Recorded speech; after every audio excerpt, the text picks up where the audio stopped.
Accuracy to the design, by way of sizes of rooms, is critical for the project to develop.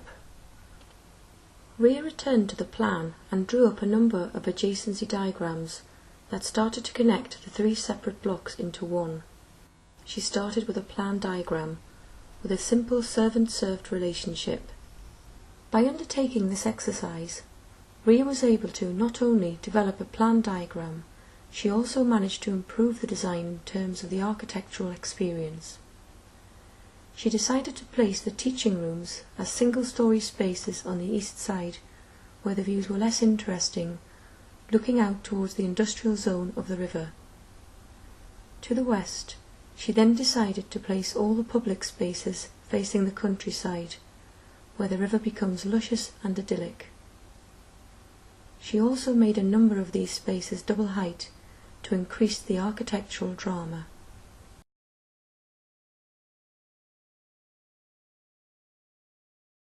In language. Yeah.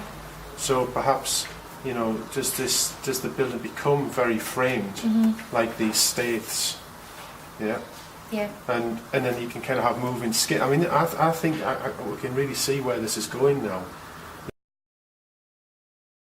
Ria referred back to some of her initial sketches of the piers and coal staves on the Tyne for inspiration.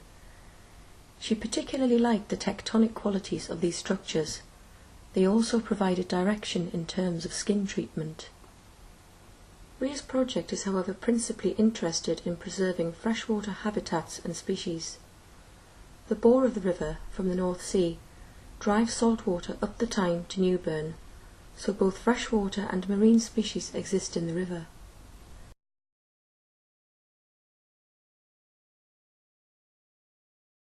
I quite like the idea of having these two very solid elements either side of the river, which sort of house your more public programme, and then having all the sort of private sort of labs and science areas that deal with the river, but as a member of the public being able to sort of bypass that, to be able to sort of walk from one side to the other.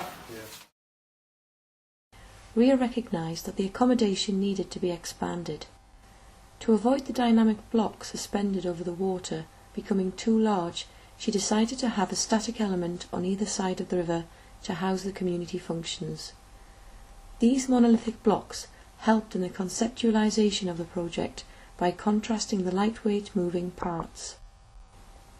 Ria organised the plan diagram and started to populate the volume of the building with appropriately sized accommodation. She also returned to her site analysis and the Vasari model to see how the orientation of the building in relation to the position of the sun would affect the modelling of the facade. Ria preferred to build physical models initially to test ideas, before moving the project into the computer and increasing the level of accuracy. Ria's design developed from a static structure to a dynamic one after she visited the world-famous transporter bridge on the River Tees. This is another important watercourse that supported industrial activity within the region.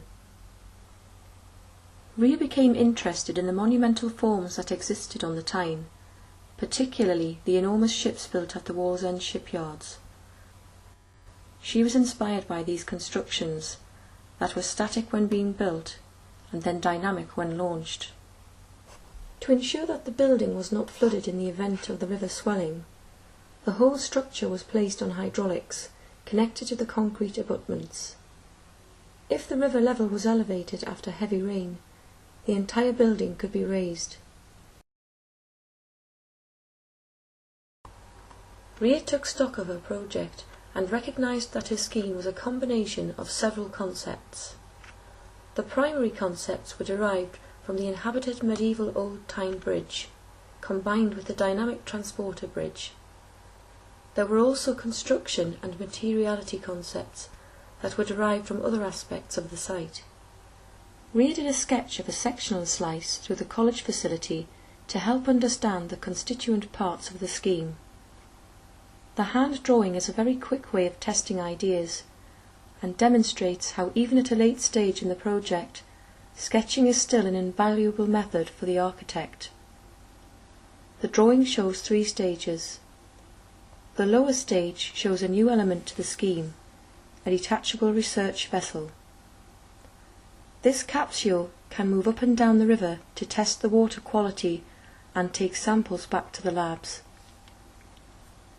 The middle stage shows the college, and the upper stage shows the supporting structure. There was a far better spatial quality demonstrated in this version as a result of RIA having worked between the computer model and the section.